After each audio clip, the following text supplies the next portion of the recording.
نزلت في من يدعو دون الله. هل الأنبياء الآن والصحابة دون الله ولا فوق الله؟ فهم يدخلون في هذه الآية. وأنا أريد الأخ هذا يسمع أهم شيء، صاحب النظارات الشمسية. هذا من إيران معكم. ظنيت إنه إيراني، هذا لبسهم كذا. اسمعني، الله تعالى يقول: والذين تدعون من دونه، كل الأنبياء والصحابة والخلق دون الله، فيدخلون في هذه الآية. والذين تدعون من دونه ما يملكون من قطمير. تعرفون ايش هو القطمير؟ هو اللي يجي داخل التمرة على الحصى الصغيرة، الغشاء الأبيض. ما يملكون من قطمير إن تدعوهم لا يسمعوا دعاءكم. يا علي، يا حسين، يا زهراء، يا عذراء، هذه هي الدعوة. إن تدعوهم لا يسمعوا دعاءكم ولو سمعوا، وهم ما يملكون قطمير، كيف يستجيبون؟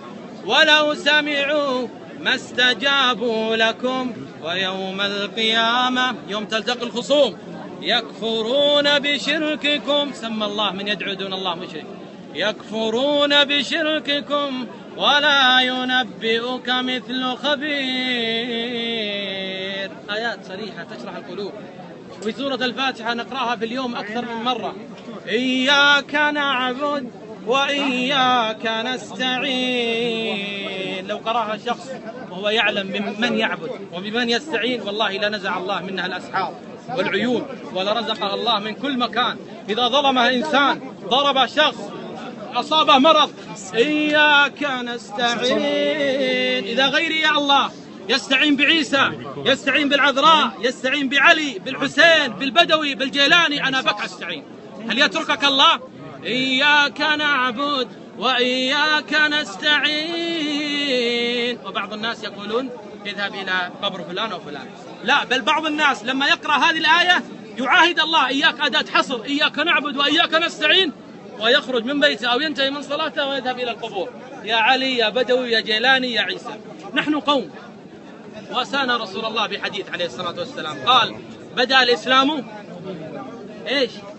غريبا. ما هي الغربة اللي بدأ فيها الإسلام؟ غربة بلال، لما كان يضرب بلال بالسياط ويوضع عليه الصخر الحار، يقول له أبو جهل ومعذبه: قل يا هبل أخفف عليك العذاب. يقول بلال إيش؟ أحد أحد، يعني ما أقول إلا يا الله، لا أستعين لا بهبل ولا بفلان.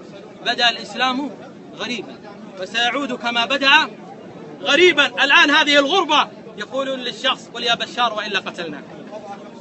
قل لا إله إلا بشار وإلا قتلناك. لعنه الله. يقولون للشخص: قل يا علي يا حسين وإلا أنت ناصبي محال الدم. يقولون للشخص: قل يا عيسى يا عذراء ولا أنت إرهابي نقتلك متشدد. لكن إذا قال يا الله، لأن الله قال: فلا تدعوا مع الله أحدا، قتلوه. ولتمت ليس دمك أغلى من دم حمزة رضي الله عنه، الله أكبر، ولا من دم أبا بكر وعمر وعثمان وعلي، فهم قتلوا لأجل لا إله إلا الله. ونحن سنبقى في زمن الغربة. بدأ الإسلام غريبا، غربة بلال، أحد أحد، وسيعود كما بدأ غريبا، غربة أن نقول يا الله وغيرنا يا علي ويا حسين ويا بدوي ويا جيلاني ويا محمد، ونحن الله قال: فلا تدعوا مع الله أحدا. قلنا لبيه يا الله.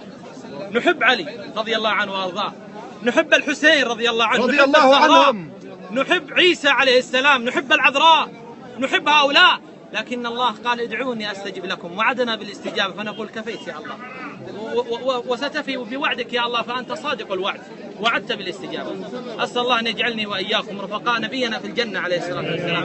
فلنجعل هذه القلوب لا يكون فيها إلا محبة الله سبحانه وتوحيد الله، ثم محبة رسول الله. الله يحرم وجهي ووجوهكم على النار، ويجعلني وإياكم من الذين يدعون الناس ويخرجون الناس من عبادة العباد إلى عبادة رب العباد. فحال الأمة الإسلامية تجدهم عند القبور، هذا الذي يقول يا علي، وهذا الذي يقول يا حسين، وهذا الذي يقول يا محمد، وهذا. وإذا أتيت تقول له يا أخي اتق الله، يقول هؤلاء وسيلة. أما سمعت قول الذي قال: وإذا سألك عبادي عني فإني قريب أجيب. الله يقول لك فإني قريب، وأنت تقول وسيلة وجاه واسطة. الله يحفظنا وإياكم. الله يجزيك الخير يا شيخ. الله يرضى عنك ويقبل حجك. جزاك الله خيرا وعن المسلمين كل خير. القبور لمقصد واحد كما أخبرنا عليه الصلاة والسلام: ألا قد نهيتكم عن زيارة القبور، ألا فزوروها فإنها تذكركم الآخرة، نزورها نتذكر الآخرة. أما أي طلب إياك نعبد وإياك نستعين. الله يرضى عنا وعنكم ويحفظنا وإياكم. فكونوا دعاء مهتدين ولو كنتم في غير بلدان. آمين يا رب. فسيسألكم الله عن الكفار الذين حواليكم لماذا لم تنقذونهم من النار؟ تراهم يظنون أنهم على الصواب. نبهوهم بدين محمد، لأن يهدي الله بك رجلا واحد خير لك من حمر النعم. الله يرضى عنا وعنكم ويحفظكم. الله يقبل حجكم يا رب.